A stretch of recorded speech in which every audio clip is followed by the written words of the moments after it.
Oke, Assalamualaikum warahmatullahi wabarakatuh. Selamat siang, salam sejahtera untuk kita semua. Siang ini kita akan membahas sedikit tentang masalah perhitungan kinerja dokter, ya. Jadi ini sebenarnya adalah untuk membantu Pokja KKS, ya. Jadi di Pokja KKS ini ada KKS 12, ya. Jadi di KKS 12 itu diminta agar rumah sakit itu melakukan perhitungan terhadap kinerja dokter. Nah, 3 tahun yang lalu kita sudah melakukan perhitungan kinerja dokter menggunakan cara yang disarankan oleh surveyor, ya. Seperti kemarin itu misalnya dicontohkan apakah dokter ini bekerja sesuai dengan PPK atau tidak, nah, gitu, ya. Nah, cuma waktu itu banyak teman-teman dokter yang tidak setuju, ya, karena waktu itu dinilai bagaimana caranya perawat bisa menilai kinerja dokter. Nah, tahun ini ID punya pilot project, ya. Pilot projectnya itu tentang masalah remunerasi, ya. Nah, di salah satu poin remunerasi itu ada namanya perhitungan kinerja dokter, ya. Nah, di sini ID menyarankan perhitungan kinerja dokter itu diukur dengan 3 komponen. Ya, pertama indikator kualitas, perilaku kerja, serta indikator kuantitas. Nah, kemudian di sini dikatakan bahwa setiap indikator ini memiliki bobot dan target yang spesifik untuk tiap profesi. Nah, nanti hasil perhitungan kinerja dokter ini dilakukan validasi oleh pimpinan kelompok profesi yang sama atau pimpinan Vaskes. Ya. Nah, contoh indikator kinerjanya ini coba saya kalau diklik ini bisa muncul nggak ya? Kita stop share dulu coba. Kita ambil contoh dari yang sudah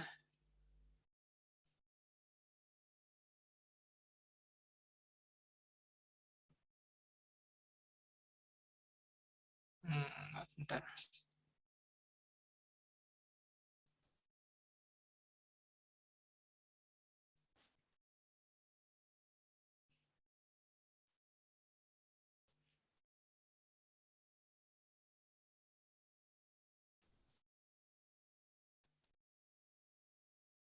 Salah. Malah WhatsApp ini. Nah, ini contoh bobot indikator kinerja aktivitas kinerja profesi. Nah, contohnya ini adalah untuk dokter umum yang ada di rumah sakit misalnya, ya. Ini ada dokter umum HD, ya. Dokter umum rumah sakit ini bobot indikator kuantitas itu 55%, bobot indikator kualitas itu 40%, kemudian indikator perilakunya 5%, ya. Nah, ini kurang lebih sama ya rata-rata sampai ke dokter spesialis. Misalnya kita ambil di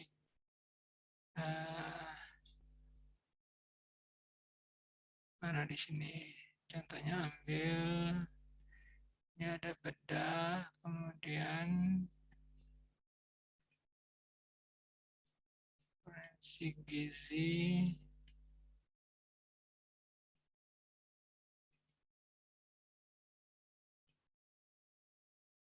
Nah, ini oksigen, nih ya. Jadi contohnya di sini untuk oksigen ini malah 70%, 25% sama 5%.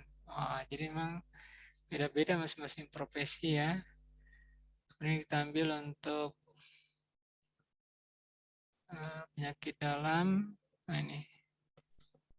Maaf, ini ada telepon. Saya cancel dulu. Nah, jadi penyakit dalam pun juga kurang lebih sama, 70%, 25% sama 5%. Nah, jadi ini hampir semua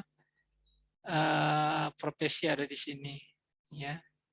Nah, ini contoh pembobotan nih ya.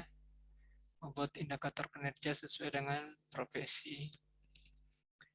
Nah, kita kembali ke perhitungan kinerja tadi.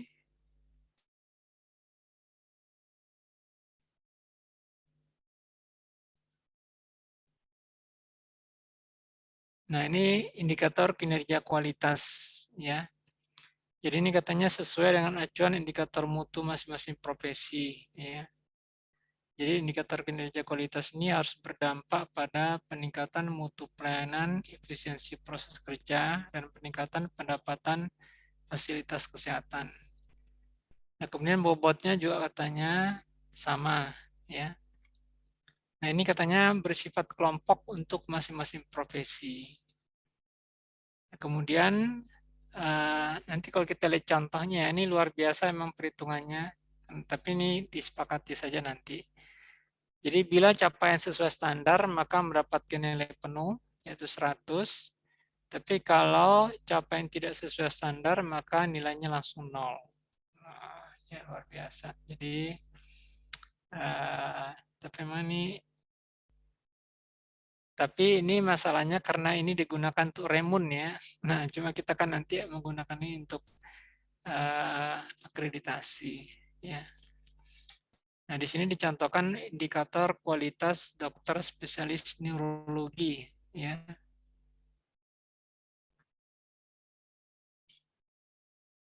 Nah, jadi ini contohnya di sini ada nama indikator kualitasnya, itu ada length of stay ya, average length of stay ya. Kemudian jam kedatangan DPJP di poliklinik jam 8, kemudian kepatuhan jam visit dokter spesialis, kepatuhan penggunaan Fornas, asesmen awal pasien, kepatuhan pengisian resume medis, ya, kepatuhan terhadap clinical pathway, penundaan operasi elektif, ya, rata-rata lama operasi, waktu selesai pelayanan pasien, rata-rata jumlah pendarahan, nah ini disesuaikan dengan profesi.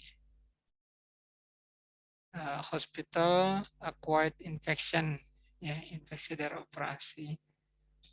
Nah, ini contoh-contoh indikatornya, ya, indikator kualitas. Nanti masing-masing profesi ini silakan membuat indikator masing-masing, ya. Nah, ini yang di atasnya adalah contoh ya untuk di urologi, ya. Kemudian kalau balik langsung gini bisa nggak dia?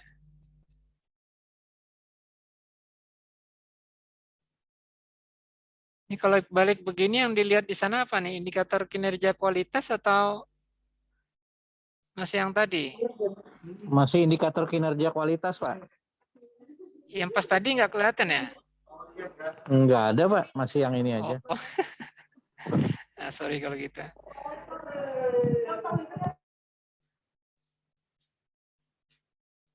Oh, berarti memang harus dibuka ya. Nah, ini tadi contohnya ya.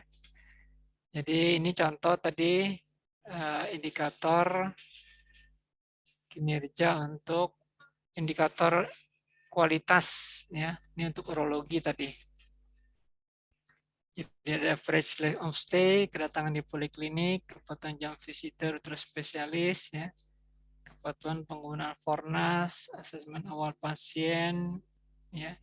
Kepatuhan pengisian resume medis, kepatuhan terhadap clinical pathway, kemudian penundaan operasi elektif, rata-rata lama operasi, waktu selesai pelayanan pasien, rata-rata jumlah pendarahan, infeksi dari operasi. Nah, ini contoh indikator kualitas ya. Kemudian yang berikutnya adalah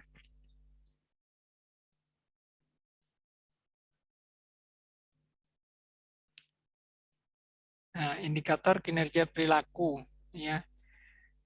Nah, ini terdiri dari keaktifan dalam kegiatan audit medis, keaktifan dalam kegiatan evaluasi pelayanan profesi, keaktifan dalam kegiatan perencanaan pelayanan profesi, ketepatan kehadiran di tempat kerja, ya. Nah, bobotnya berbeda-beda, katanya bisa 2%, 1%, ya. Nah, kemudian standarnya adalah misalnya untuk keaktifan dalam kegiatan audit medis itu 1 kali per bulan, ya.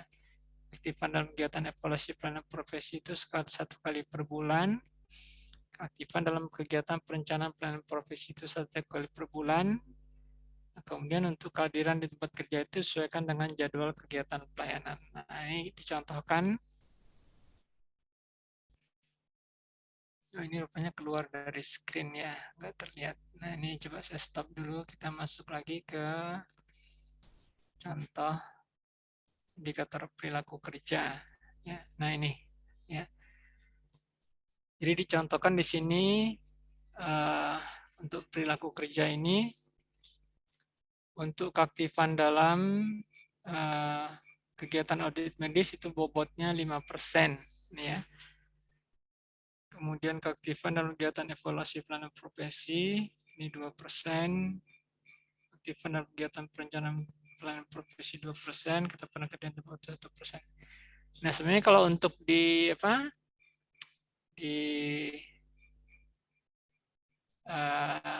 KKS 12 ini yang penting itu adalah indikatornya, ya. Bobot masalah bobotnya nanti disesuaikan dengan bukan pakai bobot indikator ya, tapi yang digunakan itu adalah nanti misalnya ketepatannya berapa hari dalam sebulan, ya. Nah, kalau ini kan karena akan digunakan untuk remunerasi, ya, makanya jadi pakai persen-persen. Tapi ini nanti bisa kita bicarakan secara terpisah kalau mau dijadikan sebagai indikator untuk remunerasi. Memang kalau pakai ini hasilnya lebih besar, ya. Nah, kemudian yang berikutnya adalah indikator kinerja kuantitas, ya.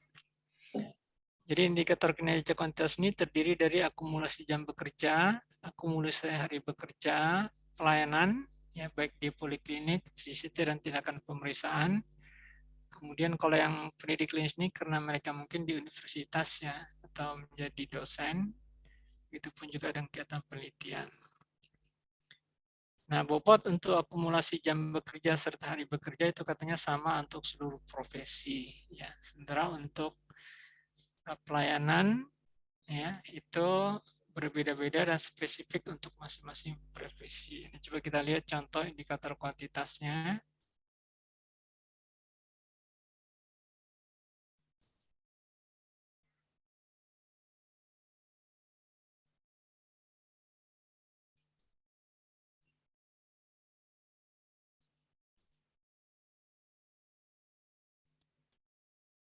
Nah, jadi di sini contohkan bobot indikator aktivitas kerja profesi.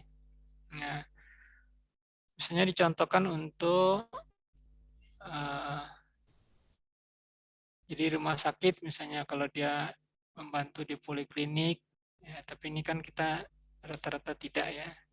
Mungkin nanti yang di dokter umum rumah sakitnya masuknya adalah bobot aktivitas tindakan, ya, kemudian akumulasi jam kerja serta akumulasi hari kerja. Ya. Nah, ini nanti bisa menjadi tapi ini sebenarnya ini lebih kepada untuk remun, ya. Cuma mungkin nanti bisa menjadi salah satu indikator dari kinerja dokter, ya. Bisa kita lihat spesialis misalnya, spesialis anak, coba lihat.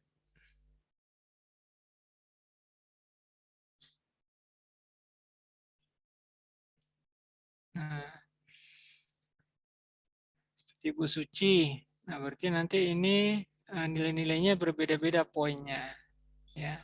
Di sini untuk apa? Polikliniknya ini sampai 25%. Nah, ya.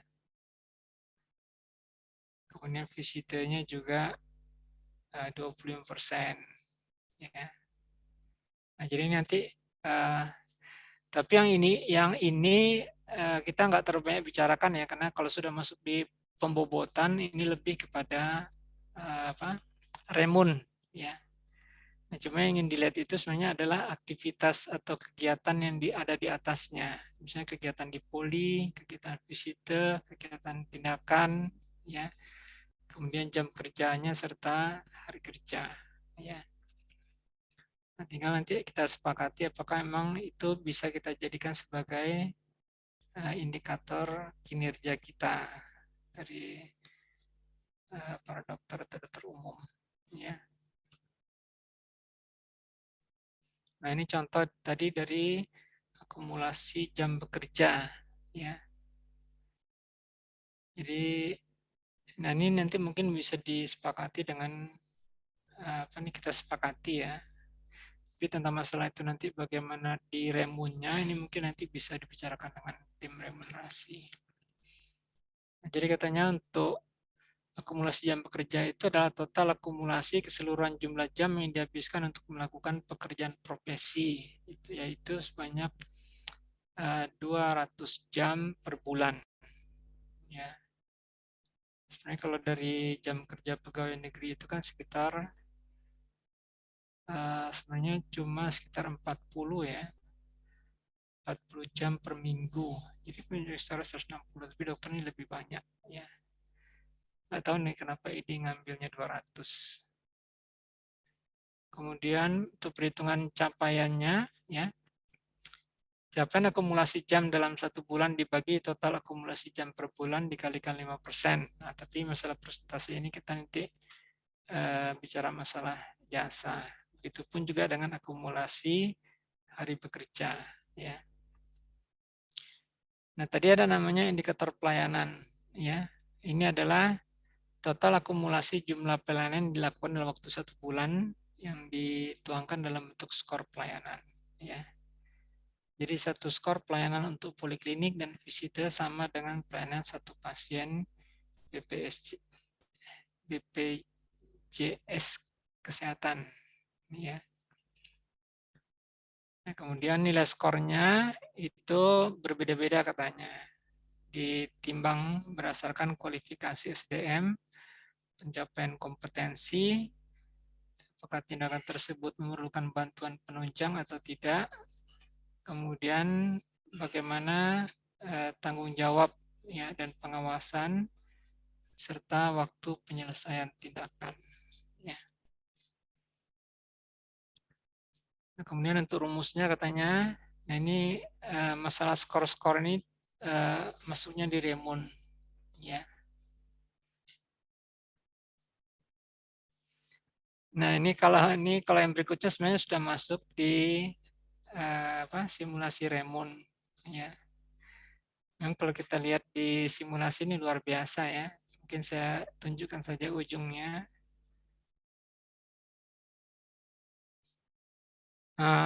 Ya. Ini kalau kinerja ini diremunkan dapatnya luar biasa, ya. Nah, cuma masalahnya rumah sakit mampu apa tidak. Nah, dari saya sebenarnya cukup sampai ke menyepakati saja apakah kira-kira untuk membantu KKS ya, Pokja KKS ini untuk perhitungan kinerja dokter ini kita menggunakan 3 komponen ini atau tidak gitu, yaitu indikator kualitas, indikator perilaku kerja, dan indikator kuantitas. Yang tadi disampaikan indikator kinerja kualitas tuh ini poin-poinnya ya. Jadi ada yang sifatnya kita contohkan tadi di ininya di ini saya pindah-pindahnya agak repot ya.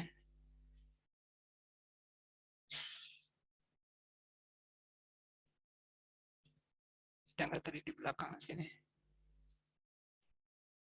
Oh, nggak ada. Ini kita ambil, saya turunkan dulu sebentar.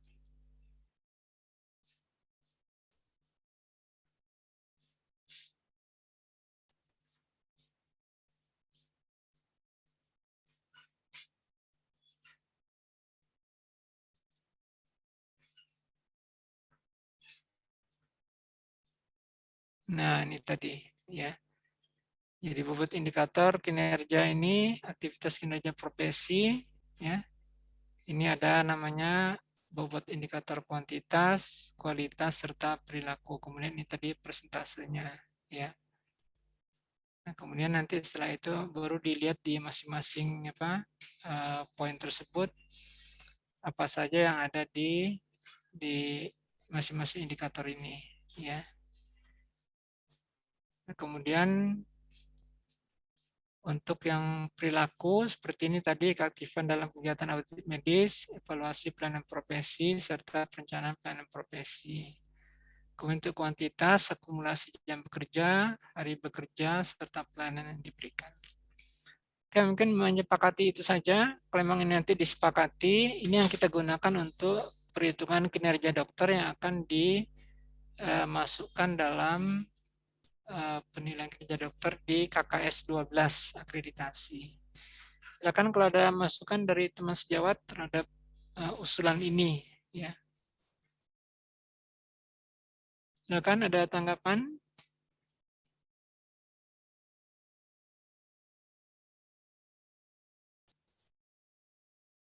Dari Pak Akno kali? Dok, tidak ada dok. Atau dari Pak Daya, Pak Satria? Kalau masih bisa diaplikasikan, Dok, dihitung mudah gitu bisa aja sih, Dok.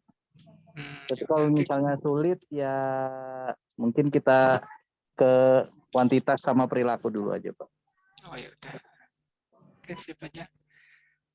Dari Pak Satria atau Bu Hesti?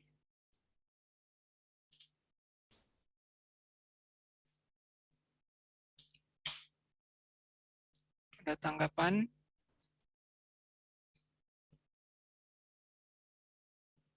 Jadi nanti ini kalau sudah kita sepakati, ini akan kita sampaikan ke Pokja KKS, ya.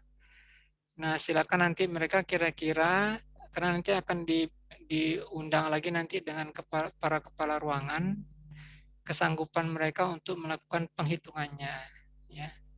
Mungkin nanti dipilih beberapa dari sekian indikator tersebut yang mudah dikumpulkan datanya, ya. Sehingga nanti pas, karena kita masih punya waktu sekitar 1 bulan, ya, sampai pertengahan Februari untuk pengumpulan data. Oke, ada masukan? Kalau tidak ada, untuk sementara kita sepakati ya. Nah, mudah-mudahan nanti bisa membantu. Dari Pak Daya ada masukan? Nggak ada, Pak. ACC aja, Pak. Nah, berarti nanti kita sepakati saja untuk sementara sampai nanti kesanggupan dari ruangan untuk melakukan pengumpulan data. Kalau tidak ada, saya cukupkan sekian. Terima kasih. Assalamualaikum warahmatullahi wabarakatuh.